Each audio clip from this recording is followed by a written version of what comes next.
ఈరోజు మా అందరికీ పూర్తయినటువంటి సర్దార్ సర్వాయి పాపన్న 376వ జయంతి సందర్భంగా మంతని గీతా పరిషత్ సహకార సంఘం అధ్యక్షులు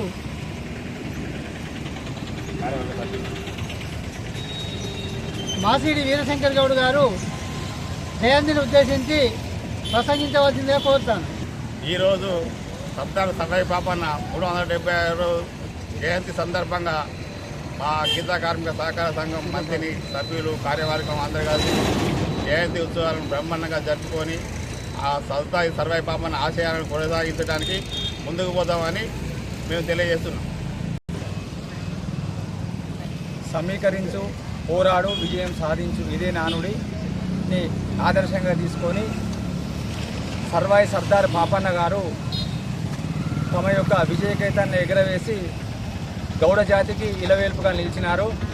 ట్యాంక్ బండ్పై ఆయన యొక్క విగ్రహాన్ని నెలకొల్పడం అనేది గౌడ జాతి యొక్క కళ.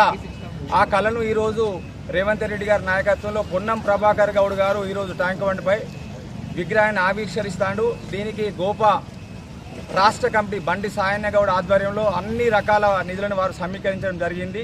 వారందరికీ హృదయపూర్వక ధన్యవాదాలు. ఇక్కడ మాచిడి వీరశంకర్ గౌడ్ మంత్రిని గీతా పారిశ్రామిక సహకార సంఘం అధ్యక్షులు అందరినీ సమీకరించి కౌన్సిలర్లను, కార్యవర్గాన్ని, గౌడ సంఘ సభ్యులను సమీకరించి కార్యక్రమాన్ని విజయవంతంగా నిర్వహించిన వారందరికీ హృదయపూర్వక ధన్యవాదాలు. ఇప్పుడు సర్దార్ సర్వాయి పాపన్న గారి 376వ జయంతి సందర్భంగా గీతా పారిశ్రామిక సహకార సంఘ కార్యవర్గం మరియు అధ్యక్షుడు వీరశంకర్ గౌడ్, తర్వాత మాజీ వార్డు మెంబర్ రాజమౌళి గౌడ్ గారు, మాజీ అధ్యక్షుడు సమ్మయ్య గౌడ్ గారు, వివిధ హోదాలు ఉన్న పెద్దలు మోహన్ గౌడ్, అందరూ పెద్దవాళ్ళు, వీళ్ళందరికీ సమిష్టిగా ఎన్నడూ జరగని విధంగా బహుజనవాదాన్ని ఎత్తుకున్న బహుజన వీరుడు, మన కుల బాంధవుడు.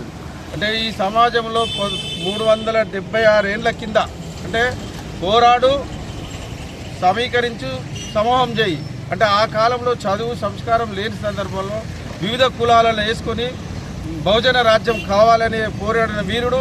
అది మన కులంలో ఉండడం చాలా ప్రత్యేకత. ఆయన జయంతి జరుపుకునే అవకాశం కల్పించిన గౌడ పెద్ద మనుషులకు ప్రత్యేక ధన్యవాదాలు. ఏ కార్యక్రమమైనా కులపరమైనది. మనకు యోధుడు ఉన్నాడు, మహనీయుల విగ్రహాలు ఉన్నాయి. ఈ మహనీయుని మనం స్మరించుకోవాలి. రాజకీయాలకు అతీతంగా, వ్యక్తిగతులు కాదు. ఆయన మన నాయకుడు బాబాసాహెబ్ అంబేద్కర్ ఎట్లా, జ్యోతిరావు పూల్ ఎట్లనో ఈయన సమాజానికి 378 ఏళ్ల కిందనే సమాజాన్ని దృష్టి తీసుకొచ్చిన మన కుల బాంధవుడు. మన కుల బాంధవుని మనం స్మరించుకోవాలి అని ప్రతి గీతా కార్మిక సోదరులు వాళ్ళ ఇంట్లో ఫోటోలు ఉండాలని కూడా నేను కోరుకుంటూ నాకు అవకాశం ఇచ్చినందుకు ప్రత్యేక ధన్యవాదాలు.